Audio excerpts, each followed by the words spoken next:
All right. I wish we had Phil's here. That would have been awesome. You agree?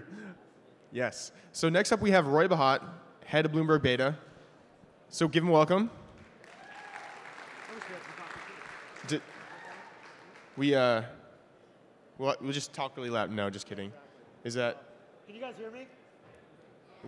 I think we have a live stream, so they won't be able to hear us. The internet will not be able to hear us. So is there a way to, is this? See, this is authentic. This is real stuff. There we go. We got a mic coming. Great. Hello? All right. Yay. Perfect. Thanks for coming. Turn this so I can look at your list of questions. You can, yes. Perfect. Yes. So the internet is spiky, so you might see him stream by all of a sudden. But first off, when did we meet? This was a few years ago, I think? Like a couple of years ago, something like that. I think Product Hunt was an email list at that point. And I think I told you, whatever you do, don't take venture money. Yes. Like, goes to show how smart I am. No, yeah, we had some really honest conversations early on, and this was, during the phase when it was an experiment and email list. I was, I think, part-time at the time, still at Playhaven, and I was getting your advice. And you've always, you invest in companies, and so oftentimes it's kind of unusual to speak to a VC or someone that is investing and have them tell you don't take investors' money. What I appreciate about you, to be honest, is just you're frank and honest. Thank you. Not self-serving. So first off, do you want to just give a quick background on yourself and what you do? Sure. So I run Bloomberg Beta, which is the early stage VC firm that's backed by Bloomberg LP, the global finance and data company. We invest in companies that make work better, and we invest as early in a company's life as we possibly can.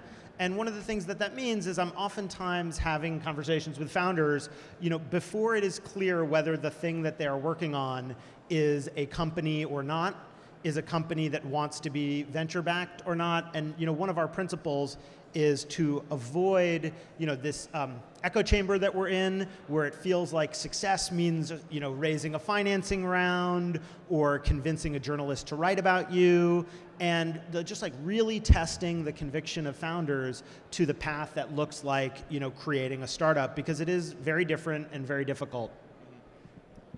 So I'm going to take the first question, actually, because I think this is an interesting topic, and again, something that I heavily debated. Is Product Hunt going to be a bootstrap, self-funded business? That was something I seriously considered.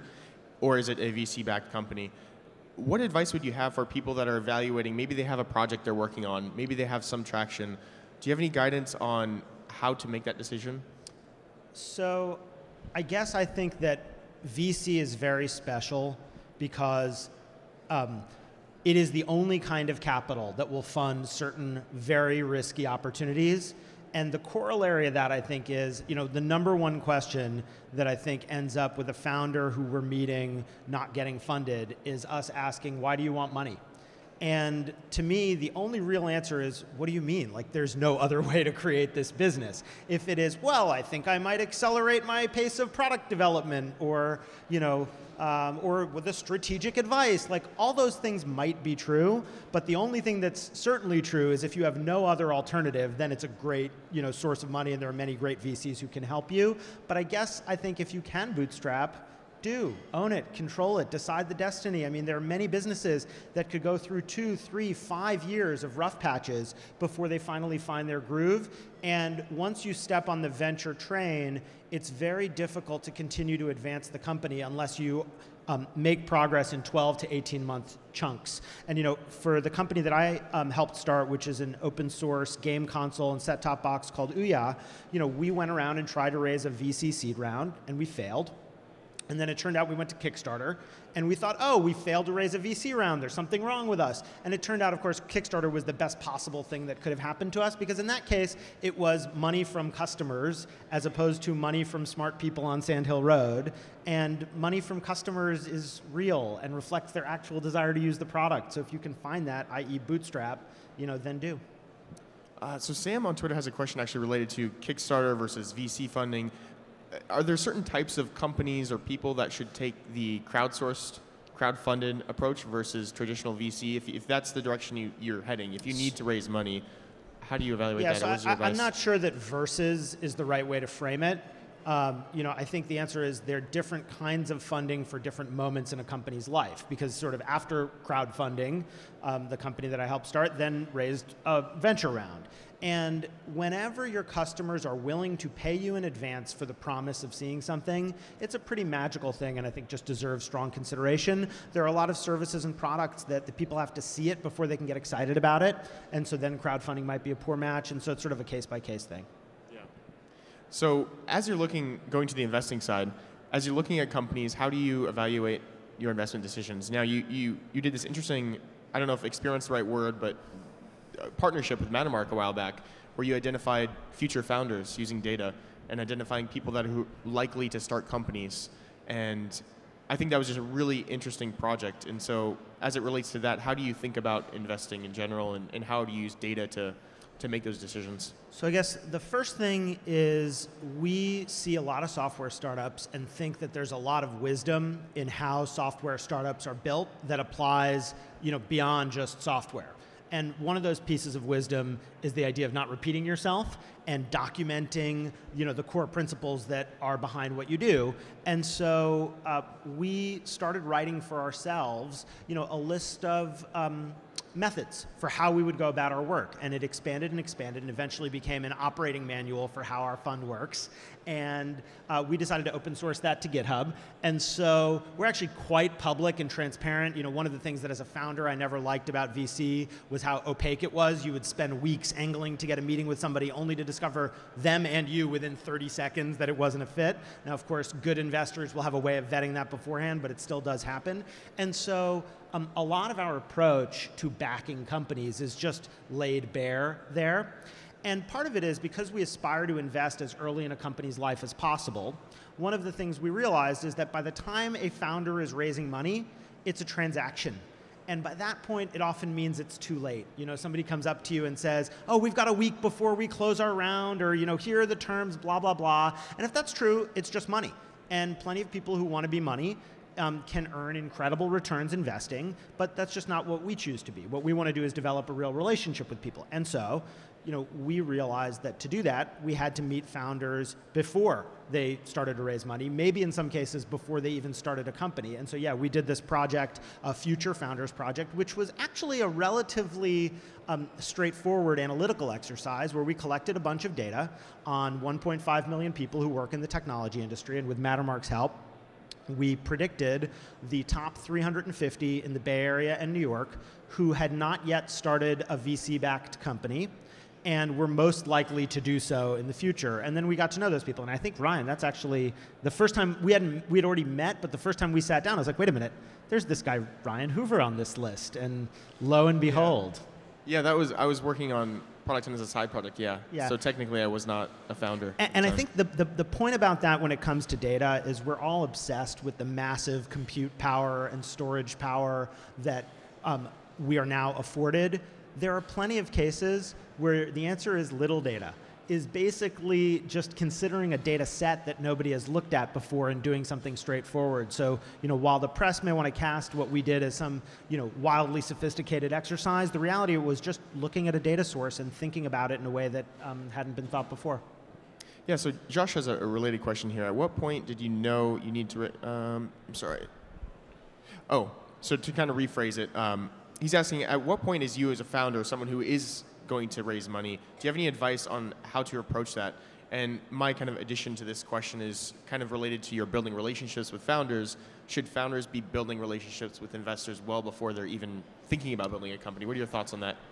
I mean, I think it's great to build relationships with investors when there's actually something to talk about. To build relationships with people for the sake of building relationships is the essence of empty networking, and that is always painful for everybody involved.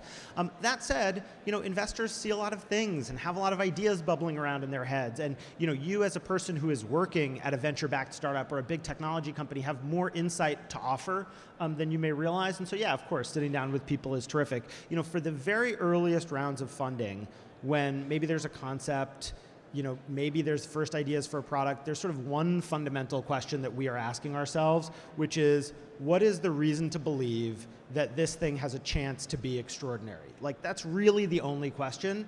And very early on, when the reason is founders have this misconception that they'll put up this team slide and say, well, my experience is perfectly matched to this opportunity. That actually is insufficient to have the potential to be extraordinary. And so when do people take founder bets is when they have a reason to believe you have a shot to be extraordinary, and that may come from a personal relationship.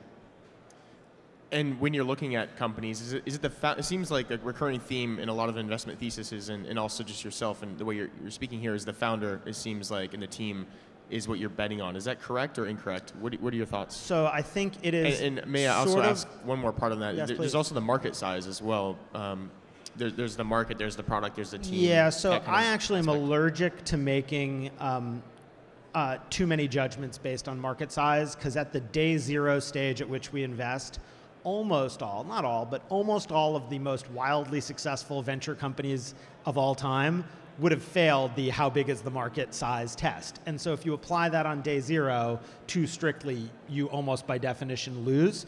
And these things that start out looking like they're motivated by a special desire to fix something, oftentimes that desire can be, fixing something that just bugs you in the world, and these little tiny seeds sprout. In fact, there's a company presenting later today called Highly that we saw relatively early on. In fact, I'm wearing their t-shirt now, neuter clickbait, that basically got angry about how we were all sharing content online. And I won't tell you any more about it right now, but that germ can be enough to see that something is special and extraordinary. Does that answer your question? Yes. And is there something that has surprised you remarkably? Let's say you looked at an early product or an early team, early startup that grew into something that you didn't expect. I mean, I'm sure you see so many different things, and you're not going to make 100% hit rate for everything.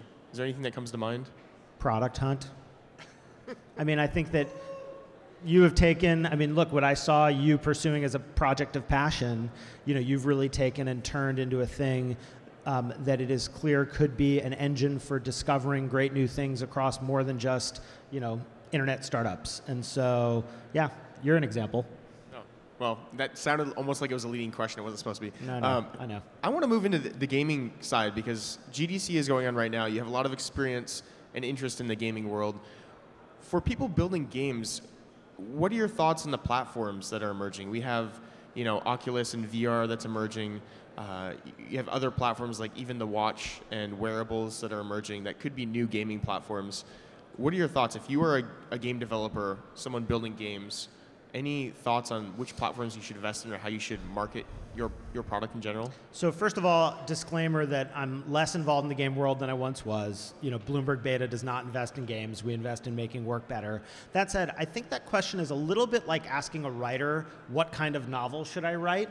In the sense that, sure, you can make business calculations about how a romance novel will do versus, a thriller, but if that is primarily what's motivating you, you may be starting from a place that's difficult to make work. And so, there's that line, writers write, and game developers make games. And so you should start with an idea, and the tools have never been more freely available than before. A project that I love is a project called Handmade Hero, where a great game developer is live streaming on Twitch, building an entire game from scratch. And so it's just those learning opportunities that we have are extraordinary. And that's actually a thing, tying back to making work better, the opportunity to get better at what you do professionally using the tools that are out there is one of the themes that we care about the most. Whether it means get better from a skills perspective, so we back startups that help with vocational learning, like learning to code, take Codecademy, for example, or getting better mentally and emotionally. One of the things, I feel like I'm now leading every question back to Product Hunt. I promise you did not set me up for this, but I went to your event last night that Eric Tornberg put on the startup support system to help founders and really anybody who's working and is struggling with the mental and emotional side of work. We have 1,000 blog posts on how to manipulate VCs into funding your company, or growth hack, or A/B test your landing page, and precious few about how to understand that you're doing well, that your company's success and failure is not your success and failure, that it's okay to admit warts. And so I think that that's a big part of what we as a business ecosystem will probably catch up with in the next few years. Yeah, I love that Eric is helping with that, and we'll do more of those events. So we're moving on to Aileen Lee from Cowboy Ventures, but before you move on, anything you want to mention about Bloomberg Beta or yourself? No. No. You have people watching, Roy. You I can mean, plug anything. Let's use their time, with great care. I guess what I'd say is, if you're interested in thinking about the future of work, we see many ways that modern businesses work in an antiquated fashion. I mean, boards of directors are a legacy of the British and Dutch East India companies. Reporting structures are a legacy of military hierarchy. The word company is actually a military legacy word. And a lot of these things flowed from the fact that information was incredibly expensive to transport. Even the myth of the CEO as the all-knowing, man or woman at the top of a company is based on the high expense of transporting information. So in a world where the cost of information continues to fall, and Bloomberg, the product, was a big part of that in the financial services industry, the entire structure of how work operates around that information is going to change, and we want to be part of helping drive that. So if you do too, hit us up with what you want to do. Plug delivered. Thank you, Ryan. Good plug. Thanks, Roy.